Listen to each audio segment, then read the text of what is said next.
Limata. He will be starting soon. Oh, story time with Mr. Limata, where all your dreams come true. Oh, he brings to life your favorite stories with a great big smile. You won't live lonely, won't you start all the reading? I just can't wait to be hearing story time with Mr. Limata. He will be starting soon. Oh, story time with Mr. Limata, where all your dreams come true. Oh, he brings to life your favorite stories with a great big smile. You won't live lonely, won't you start all the reading? I just can't wait to be hearing.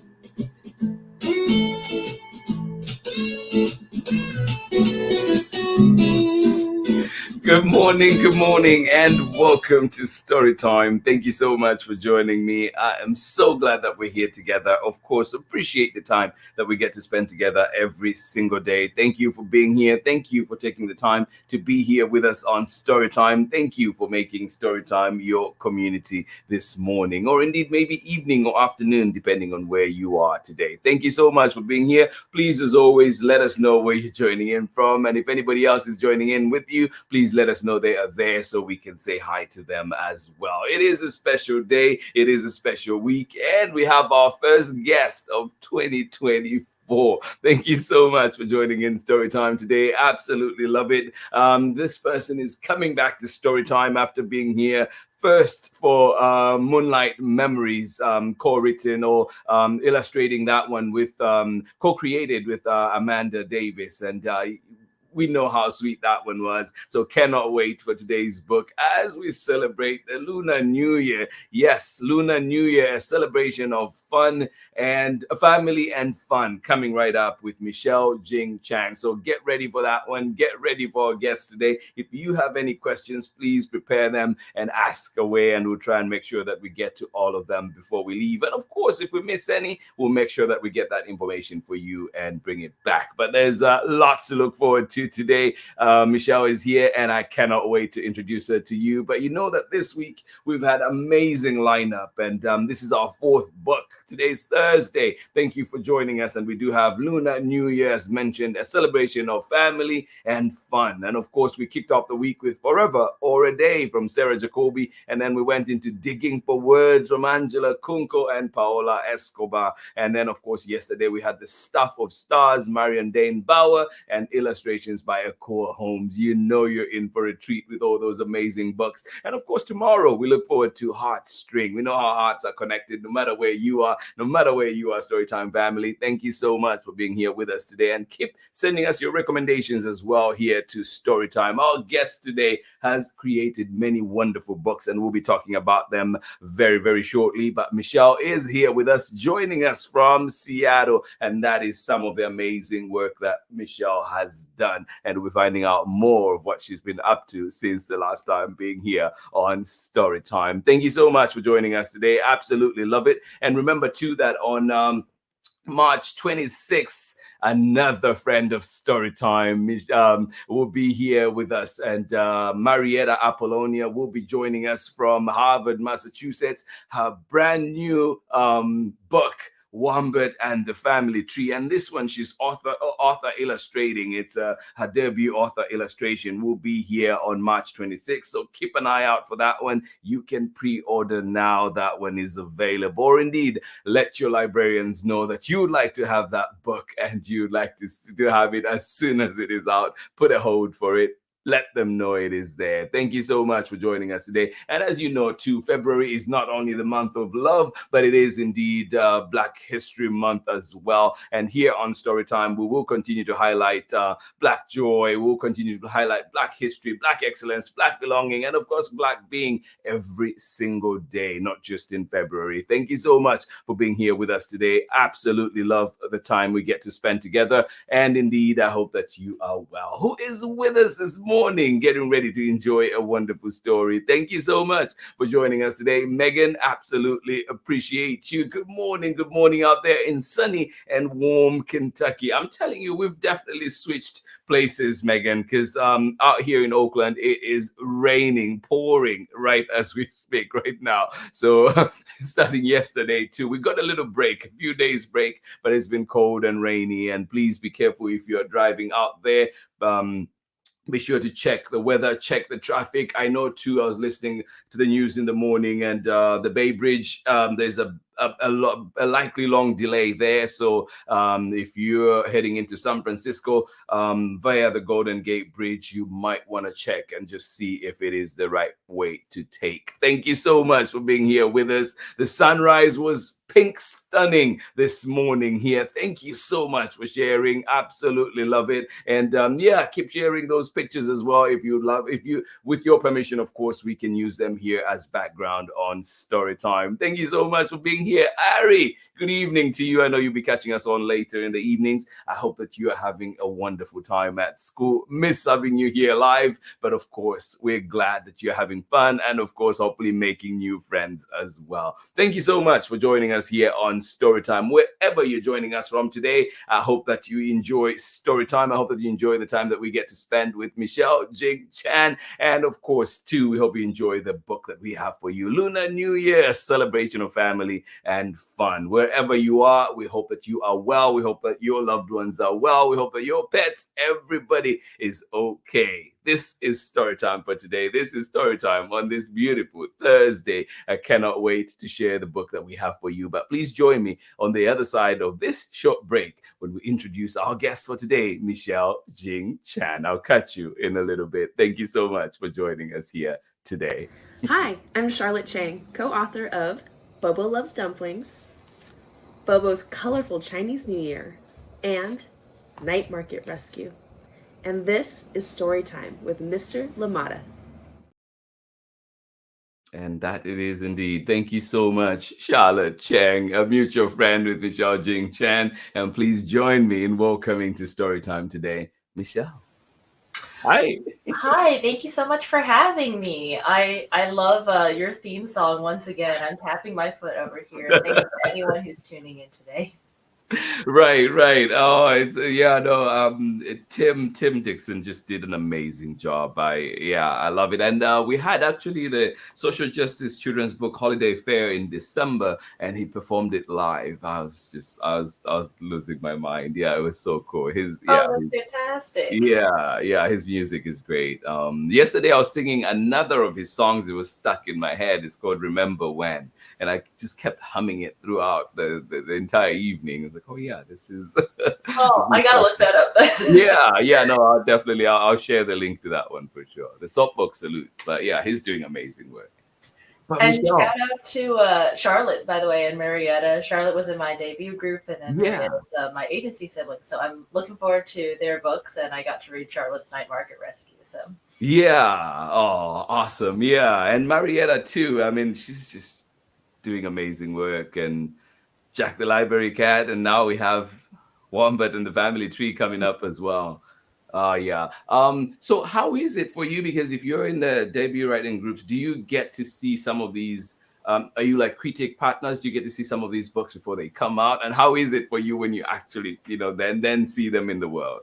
Yeah. The debut group that I was in with Charlotte was mostly people who were publishing for the first time on both the author and illustrator side.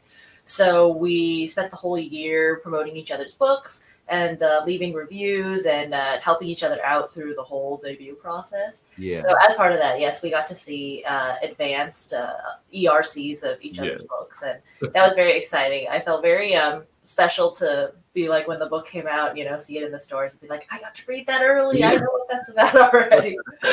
And Night Market Rescue is so cute. I love the illustrations by Amber Wren in that. Yeah. Oh no, I love that. And but we had you here for Moonlight Memories with Amanda Davis, who actually we've been working on a few things together this past few weeks. But yeah, so how have you been since? What have you been up to? Yeah, I've been great. Just pretty busy making books and making art over here. This year I had Lunar New Year. Last year I had Lunar New Year and Moonlight Memories come out. And then this year I have 3 more books coming out. So I was just working on finishing up all of those and working on some new ones that will be coming out in 2025. And then also I sold my debut YA graphic novel. So that's a new development and a new world that I'll be diving into, which I'm excited about. Yeah. Oh, well, can't wait to dig into all of that. But I know that today you have a book to share with us. So I'll give you some time to bring that one up.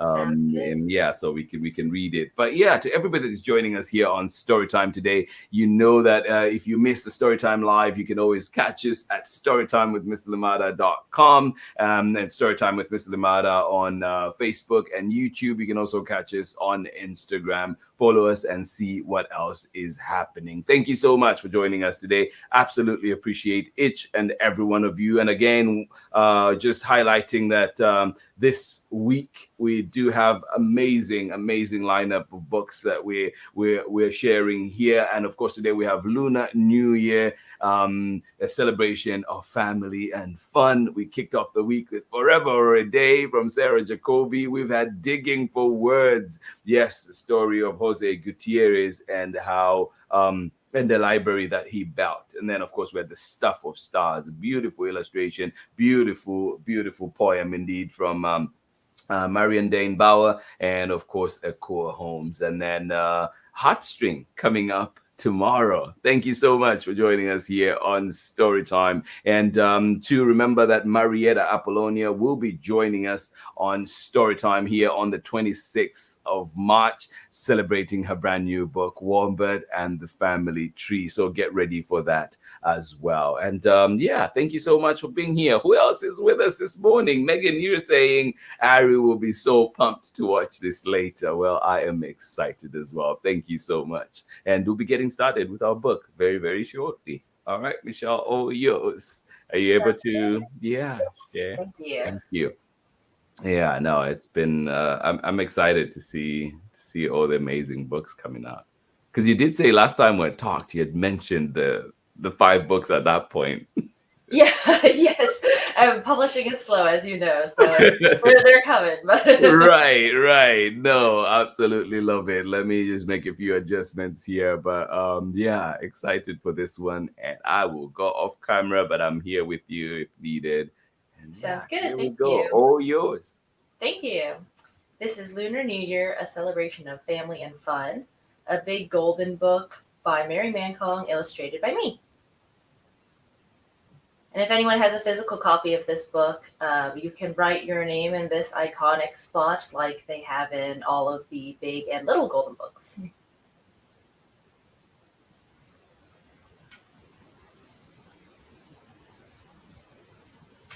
It's time to celebrate the Lunar New Year. Grandparents, parents, and children all come together to join in the fun. The new year begins when the first new moon of the lunar calendar is in the sky. Celebrations last for 15 days and end when the moon is full.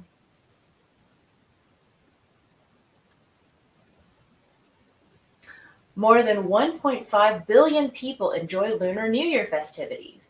It is celebrated in different countries in Asia and in countries where a lot of Asian families live. There are many ways to wish someone a Happy New Year.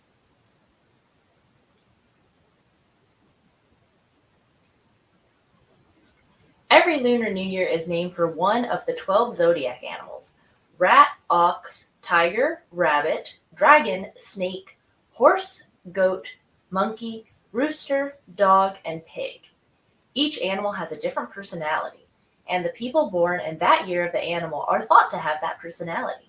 Which animal are you? I am the pig, and I know this year is the year of the dragon.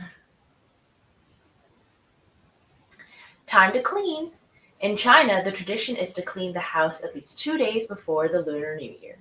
This is meant to sweep away any bad luck and wish for a fresh new year.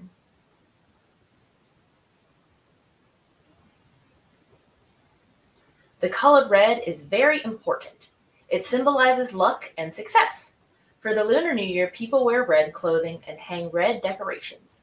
Adults give children red envelopes filled with lucky money. The red envelope is called hongbao in Mandarin. It is usually filled with crisp new bills that bring happiness, health, and good luck. But be sure to receive the hongbao with both hands. Using just one is considered rude. Special red decorations are hung on doors of houses. They're meant to bring good luck and a peaceful new year to the family that lives there. Time to eat. Lots of delicious foods are shared beginning on the eve of Lunar New Year. People eat dumplings, which represent a wealthy life. They eat fish, which represents a life full of all good things. And they eat long noodles, which represent a long life. Oranges are a popular Lunar New Year gift. They are believed to bring good luck.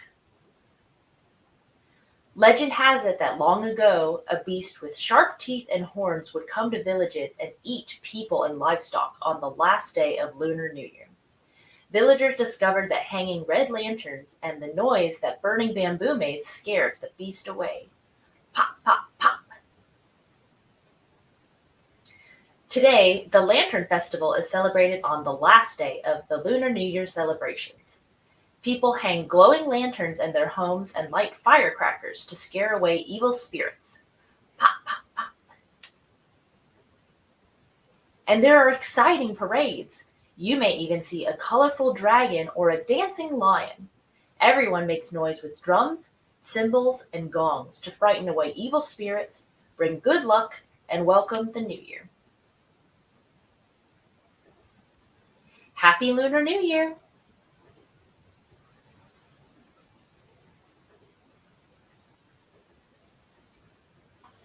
Yay. Thank you so much, Michelle. That was beautiful. Thank you for having me. And yeah, I'm excited to celebrate Lunar New Year with everybody. Yeah, I guess the question for you that I have, like, and I know earlier I was just joking with, like Happy New Year, New Year. So for you growing up in a, culturally mixed world, how is it for you? How do you celebrate? How do you, like observe? Do you observe the I don't know how to even call it, like, the Gregorian calendar New Year and the Lunar New Year? How do you mesh the two? Mm-hmm. Yeah, it was interesting because growing up, I was one of the only Asian kids in my school. So, of course, I celebrated the normal calendar New Year that's celebrated in most of the U.S. And then we also celebrated like a second New Year for Lunar New Year with just my immediate family. And so that was always fun. As a kid, I think I just enjoyed having more holidays to celebrate and more food and, of course, getting, the red envelopes. But, there wasn't as much of a Asian American community in the part of Colorado that I lived in growing up. Yeah. But now it's awesome because I believe this is the first year that Colorado has just made Lunar New Year a holiday. Oh, wow. I forget if it's just the city of Denver or the whole state of Colorado, but yeah, I saw that just happened this year.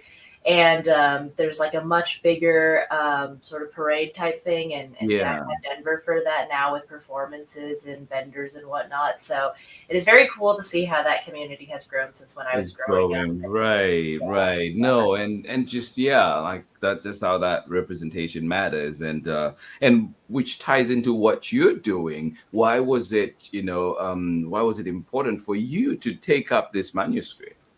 It was so special. I felt very honored to be asked to illustrate this. I think, first of all, because golden books are just so iconic. I had tons of golden books growing up, and that gold foil shiny spine is so eye-catching. Yeah. But like you said, I never had any of these books about my culture with characters that looked like me. Yeah. And so first of all, it was just very exciting to be able to get to illustrate a book for this iconic golden book series, but with characters and a cultural celebration that reflected what I did growing up.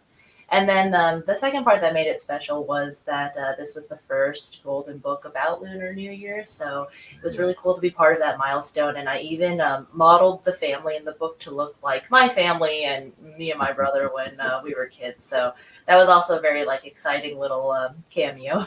Yeah, no, I love that. And sometimes you hear people say Chinese New Year and so on. And so with the Lunar New Year, I know you mentioned in the book many Asian countries celebrate it, different people celebrate it. Why did you feel you needed to include that detail in the book? Oh, yeah. Or how was that for you? Navigating that as you were illustrating. Right. I am Chinese, but as you said, many different Asian countries celebrate Lunar New Year, and I actually have to give that credit to the author Mary Man Kong, who wrote this manuscript, for including that mention of other countries. This is something that I learned from my debut group, actually, the one I was in with Charlotte last year, is that Lunar New Year is sort of the umbrella term for all of these different holidays that are celebrated around the same time by multiple different Asian countries, and then there's specific holiday names for each of those countries for what they call Lunar New Year. So Chinese New Year, or the Spring Festival, Chunjie in Mandarin is what it's called in China. And then, there's different names for what it's called in Korea, Thailand, Vietnam, etc. Yeah. Oh, wow. Yeah, no, this is the thing. We learn every year, right? Totally. Every day we learn something new, for sure. No, thank you for sharing that. And I was just thinking too, this is the year of the dragon, and I looked up mine as well. I know I'm the pig, but so just but yeah, just wondering too for you, how much of those characteristics do you see in your you call it your zodiac animal, or is it right? Yeah. Well, according to this book here, the pig is supposed to be honest, loyal, and caring, I believe. So I think you are definitely those. I'd like to think that I am those too. Yeah. Oh no, I love that. I love that. And I was just looking to see too, wondering, because then it kind of shows to the different years that have been. But yeah, so one of the other things too I was thinking was 15 days of celebration. I mean, I don't mind that. But give us how does this look like in a Chinese home, in an Asian home celebrating, Lunar New Year? How does it look like for 15 days? Well, when my parents and my grandparents were still in China and Hong Kong, they said they truly did celebrate for 2 weeks, pretty much, for 2 weeks and a day. My mom tells me stories about how her parents would start cooking, several days in advance and preparing several days in advance before even Lunar New Year Eve. And then it would just be a bunch of eating and going and looking at performances and visiting the different houses of friends and family in the area for 2 weeks. So yeah, that sounds great to me. But growing up, we celebrated pretty much the day before and then Lunar New Year, because as we talked about earlier, in the States, we don't get that whole time off. Right. So yeah, we would still do most of the traditions, wear new clothes like the book says, and hand out red envelopes, and then have a big dinner with traditional dishes with my grandparents for both Lunar New Year Eve and Lunar New Year itself. And sometimes there were a couple small performances in Denver that we would go watch, and that's how we would celebrate it growing up. Yeah. And how is that in terms of, because there's the food aspect as well. And as you've grown, are there any other responsibilities that you find yourself taking up in those, in the context of those celebrations, or is that not changed at all? Yeah, now I live in Seattle and the rest of my family is still in Colorado. So I'm the one cooking for myself and some of my friends. So some of the dishes I've had to learn to, make by myself because my parents usually make that when I'm home in Colorado. Yeah. And then thankfully I don't have to do this yet, but once you get married, or if you're the eldest in the family, it's your turn to give out the hongbao or the red envelopes to all the younger relatives. Oh, So thankfully I'm off the hook. But one of my older cousins just got married this year, and all of us were texting him about, hey, where's our red envelope? I did. No, one of my coworkers, Gary, did bring us envelopes yesterday. Well, it was the first time we got to be together for our meet. We had a whole day training yesterday, and he brought us the red envelopes, and it just felt so special receiving one of those. It's like, yes, receiving it is.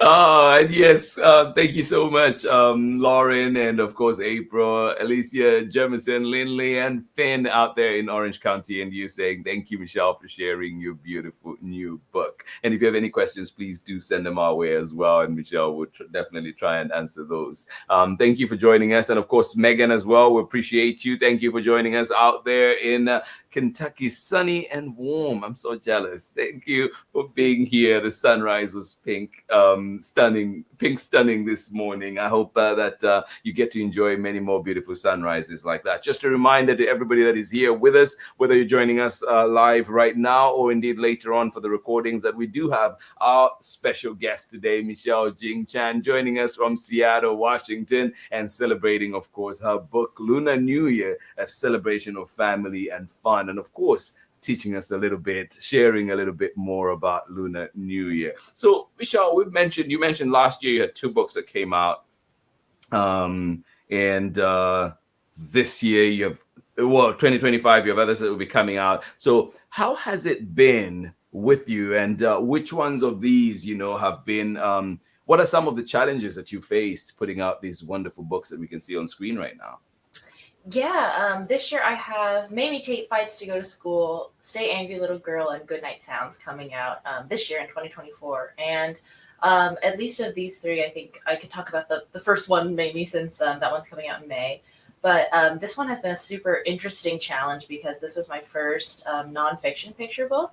And it was about Mamie Tate, who was an 8-year-old girl living in San Francisco in the 1800s. And she wasn't allowed to go to the all-white public school because of her race. And so she and her parents ended up suing the school and made it all the way up to the California Supreme Court. And so this was a very impactful story. I had never learned about Mamie Tate growing up, and it wasn't until I was an adult that I learned about her. So it was very special to get to illustrate this book, teaching more people about her legacy and the impact that she played in the fight for desegregation. And then also, this being a nonfiction picture book, there was a lot more attention to sort of the historical detail. So the author literally provided a 100-page reference document with photos from that time and details about what the outfits and the architecture looked like. And it was a unique challenge getting to illustrate based on that document and historical accuracy. Yeah. And did you get a chance to have any interviews with any of people, historians or maybe family members or anything like that? Yeah, actually, again, I can credit the author with that, Tracy Huan. She did an amazing job. She did a ton of research in both, visiting museums and visiting the California archives. But she also was able to get in contact with Mamie's, I believe, great granddaughter, and was able to interview her for this book. And actually visit her home and see some of the old photos and things that she had of Mamie. So, again, all the credit to Tracy for that. She did an amazing job and has a background as a lawyer herself, actually. So she got really deep into the research. Yeah. Oh, that's it sounds amazing working on that, and cannot wait to read that one and see it. And then you've had the other ones that came out as well. How was it for those ones? Any specific challenges related to each one? Yeah, I think Amanda and I talked about this a little bit when we came on for Moonlight Memories, but Right, both of us were sort of drawing on personal experiences with right, grief and losing loved ones in order to write this story and to illustrate it. So I think that was a new challenge for me too. Being able to figure out how to portray these abstract emotions and to portray Amanda's beautiful imagery in a way that would be understandable through the illustrations, and in a way that sort of pays honors those sort of complicated and mixed feelings of grief that people might have after losing a loved one. right. No, yeah, so powerful. And I've gotten to read Moonlight Memories so many times, and each time just speaks to me so deeply. Just wanted sorry, you had something to. Oh no, I just said thank you. Yeah, oh yeah. No, and just something too that I was thinking about as we're living at a time when there are people that are banning books, banning topics, and you look at a topic or a story like Mamie's, and you're thinking too, it's like, what gave you the strength to participate in a book like that and work to see it through, put out a book like that into the world, in a world right now that doesn't feel as welcoming at times. Mhm, mhm. No, thank you for this question. Yeah, I think that I have had these sort of thoughts a lot, not only with Mamie, but also with my debut YA graphic novel, which Mm, deals with themes around queerness and asexuality and coming mm, out. And I'm fully expecting to see some people who are unhappy with kind of both of these books. And I have actually had this conversation with other authors who have had books that were banned, yeah. and the conclusion that I think we all kind of came to is that you can't let this world of people who are sort of bigoted and don't understand where you're coming from limit you from writing and creating the type of Mm, stories that you want to create. And I think perhaps more importantly, the types of stories that would have helped you when you were younger and could have used a book with this sort of message or these sort of characters. right. So I am fully bracing myself for the worst scenario in both of these cases with both of those books. But ultimately, I think being in this business, you have to create the kind of stories that are authentic to you. Yeah. And something I will say is I think that the publishing community that I found is we're all super supportive of each other, as you know too. Yeah. And so I think it's been really great to see for my friends whose books have been banned how everybody else has rallied around them, and Mhm. and not just folks in publishing, but educators and librarians, etc., to Yeah. help support them how they can. Yeah, no, absolutely. And you mentioned that too, and you definitely have a supporter here. Story time will be Yeah, here. We'll be here. But thank you. just wanted to put out too, one of the things I know, you'd hear about book bans and so on, everything that was happening, and it recently hit home because it affected people that I care about and whose work that I care about. And Maya Gonzalez, big shout out to you, and and Matthew. They've been putting out a lot of books. They put out the ABCs of Mm, yeah, they them, the pronouns, and yeah, many other books too. And they have faced so many challenges, and you could actually see the impact on like sales and things like that. And just realizing too that yes, even there's book bans, yes, the big one being people denying our kids, our communities, access to information, denying like inclusion of the entirety, right, of our world, but then also just seeing how that affects the creators as well, mm, whether in terms of income or in terms of just like having to think about those things as you're producing work. And mm. so yeah, I just wanted to really thank you for bringing that part up and highlighting it. And yeah, we do have some messages as well, and we'll get back into that. But Lauren and family out there saying, I was very impressed hearing Elise's best friend did chores in her home for a month to earn money to put in the hung bao she gave to each of her classmates.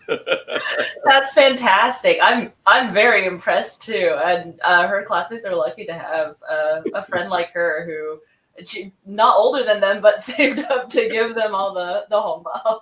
That's awesome. Yeah, and it goes on too. It says, I was floored to see that kind of discipline and dedication from a 7-year-old to share such a special tradition with her friends. How about you? How was it for you? Did you have to do anything like that? I did not. I guess we were very spoiled where we were the youngest grandkids on both sides actually. So we just got the red envelopes, but I haven't had to give them out yet. Although I am actually doing a school visit for one of my friends who's a preschool teacher at the end of this week, and I guess I am giving out red envelopes for that one. But that's my first time. Yeah. And is there anything specific that has to go in? Because I know, like, I've seen different. I've seen, like, say, sometimes a lotto scratch card. Sometimes I've seen, a dollar, different things. Like, is there anything specific that should be going in the red envelope? It's usually money, but growing up, and I think sometimes for younger kids, people will stick small pieces of candy in there too, or those like gold foil chocolate coins, which also kind of look like money. So that's what we would get growing up is candy and a couple pieces of money.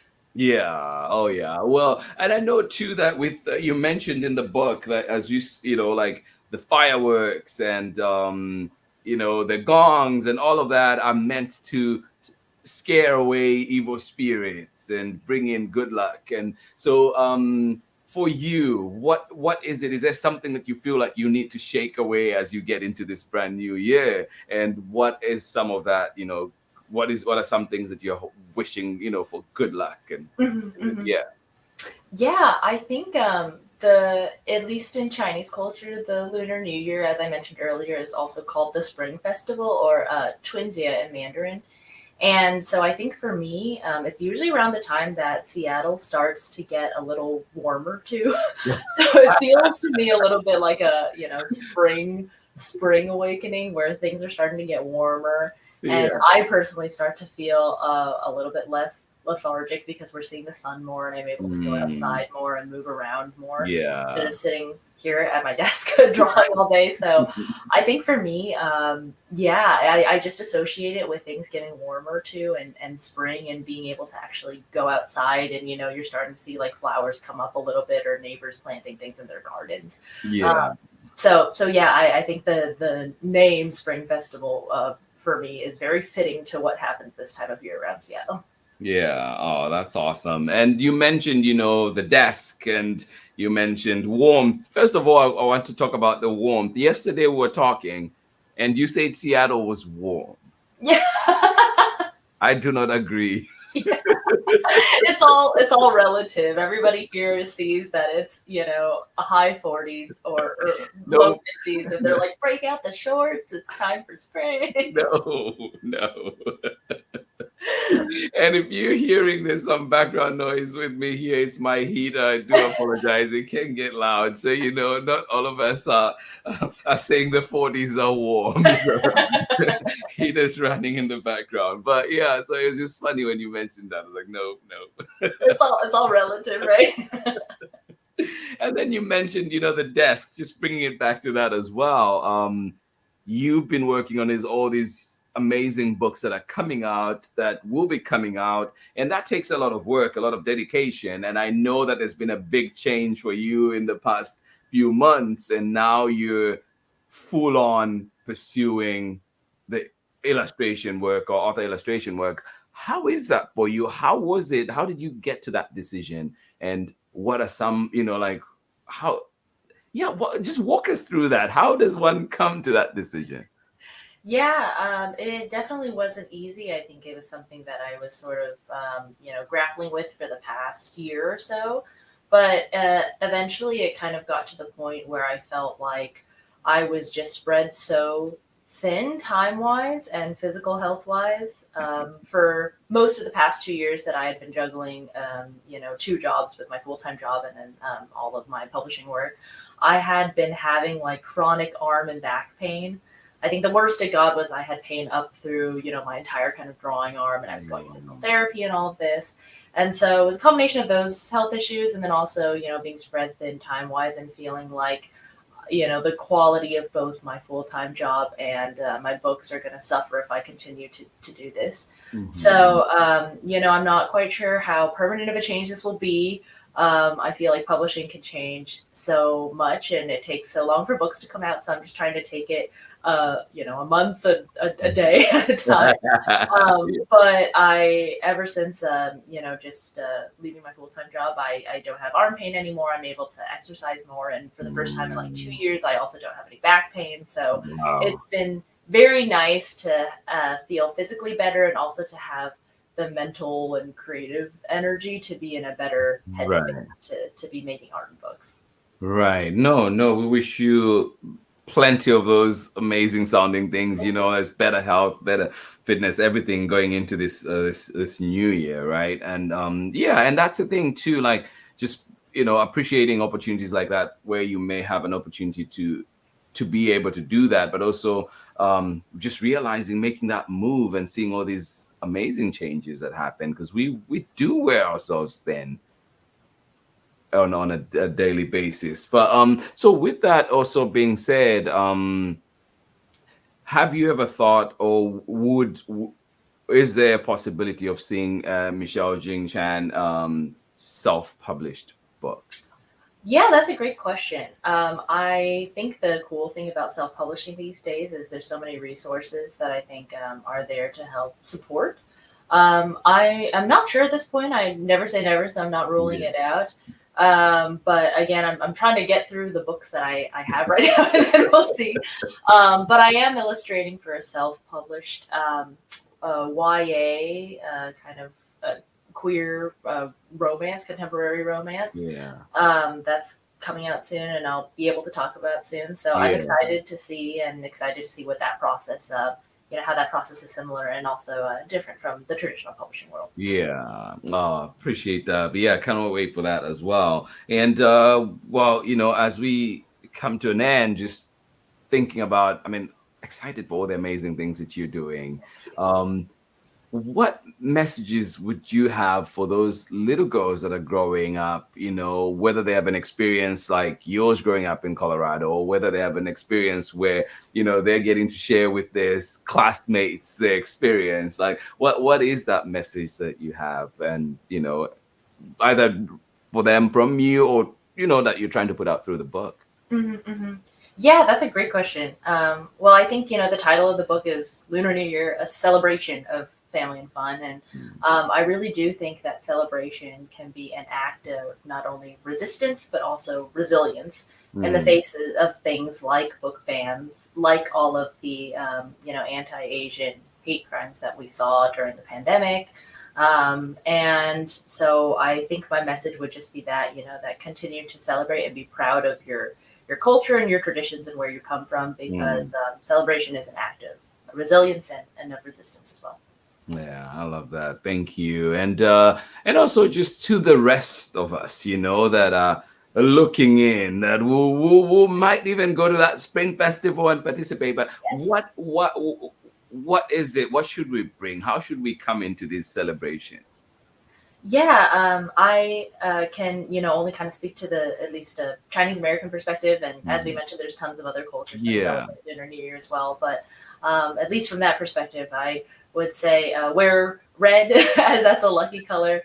I know I'm wearing green in my cheap haul, but I only have a green one because I bought this for a friend's wedding and she was wearing red, so I will also wear a red one. But I would say wear red. It's a lucky color, and I think the book talks about that too. And then I would say the second thing is, just enjoy spending time with the friends and family who have sort of invited you to also participate in these celebrations. I think a big part of this holiday is the getting to visit and have delicious meals with friends and family. So I hope anyone celebrating Lunar New Year with loved ones gets to do that. Yeah, and then the book mentions receiving with both hands. Is that something that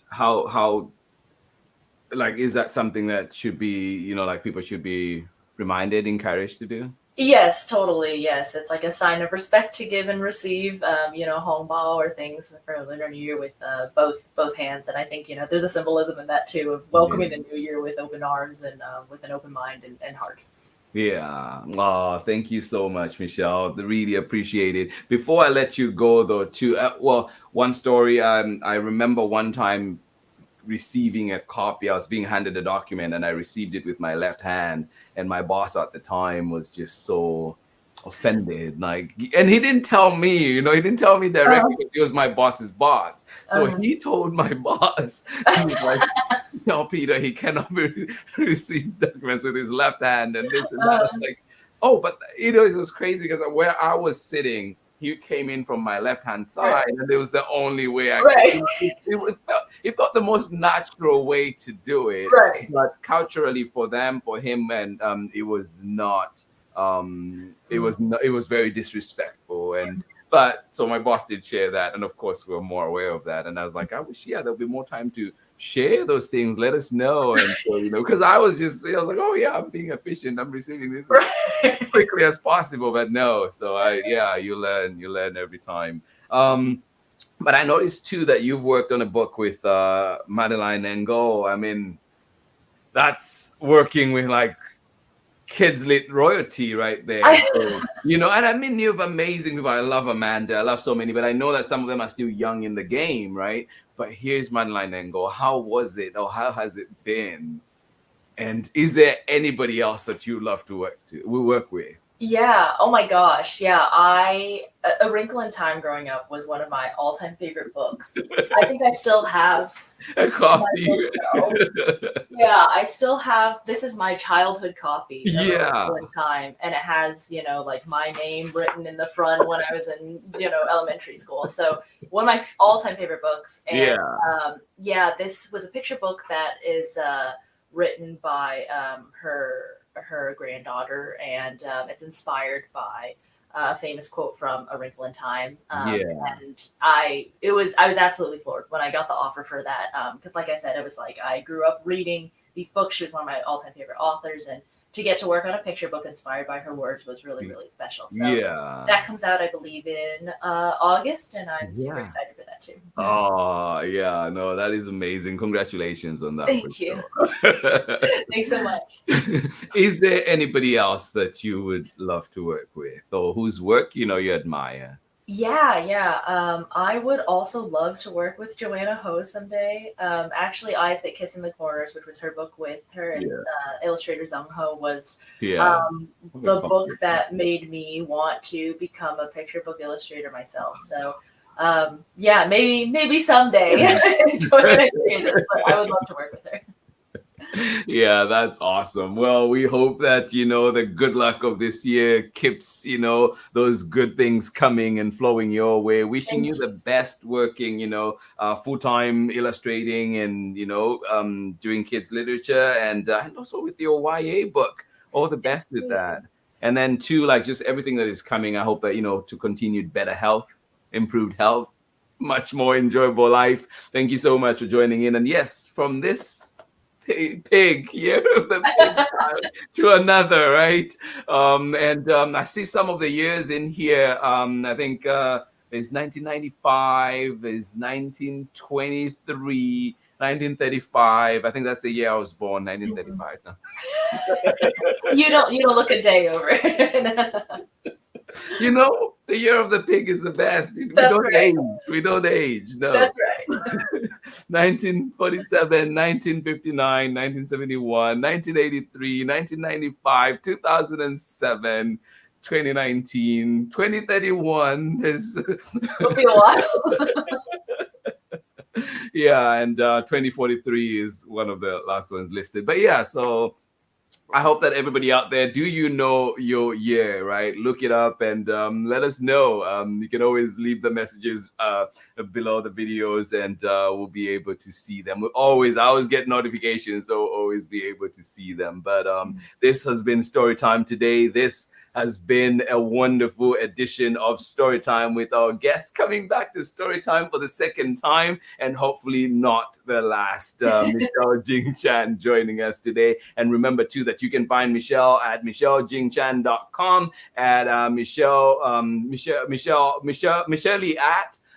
this was Twitter, now X, right? And also at Michelle Art on Instagram, and follow and see everything that they are up to. And of course, these amazing books, some of them coming out soon, some of them already out. Continue to enjoy them. And remember too that on the 26th of March, we do have our friend here, Marietta Apollonia, coming to Storytime to celebrate her brand new book, Wombat and the Family Tree. And then, of course, too, remember that February is Black History Month, and here on Storytime, we celebrate it every single day. Thank you so much for being here with us. Amazing books coming your way. I hope you've enjoyed this one. Lunar New Year, a celebration of family and fun. And of course, too, tomorrow we're back with another one, Heartstring, coming back to Storytime after a little bit. This has been Storytime for today. Thank you so much for joining us. To everybody that was here with us live, thank you for being here. Megan, thank you, Ari. Hope you enjoy the story later on as you read. And of course, thank you to you as well, Lauren, Alicia, Jemison, Lindley, Finn, and of course, April out there in Orange County. Thank you for being here with us on Storytime. This has been Storytime on this beautiful Thursday morning, afternoon, evening, depending on what time you're joining us. Much love from me, big hugs, and we'll see you again next time on Storytime. Bye-bye. Thank you so much.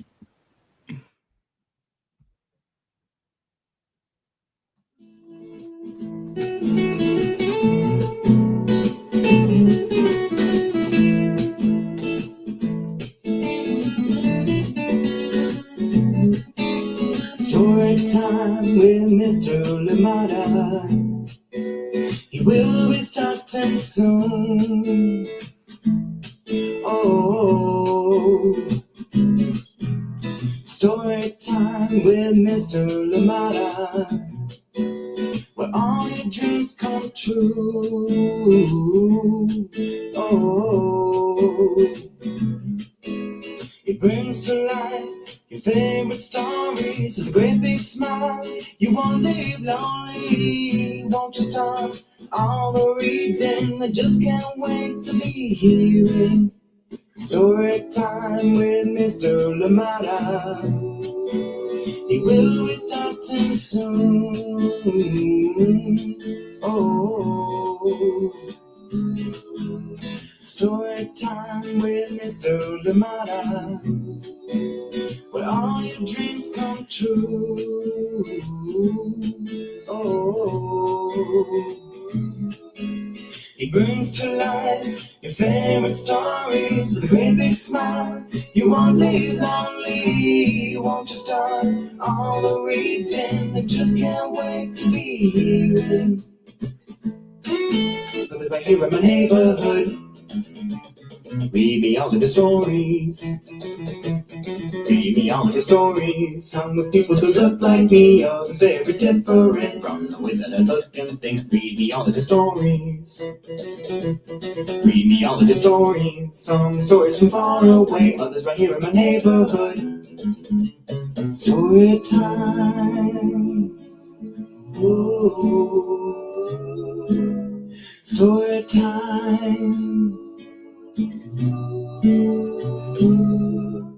Story time with Mr. Limata.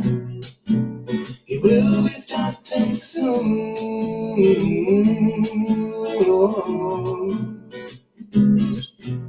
Story time with Mr. Limata, where all your dreams come true. Oh,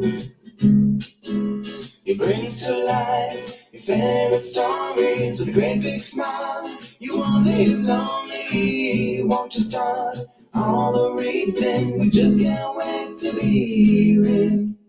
Brings to life your favorite stories with a great big smile. You won't live lonely, won't you start all the reading? We just can't wait to be hearing.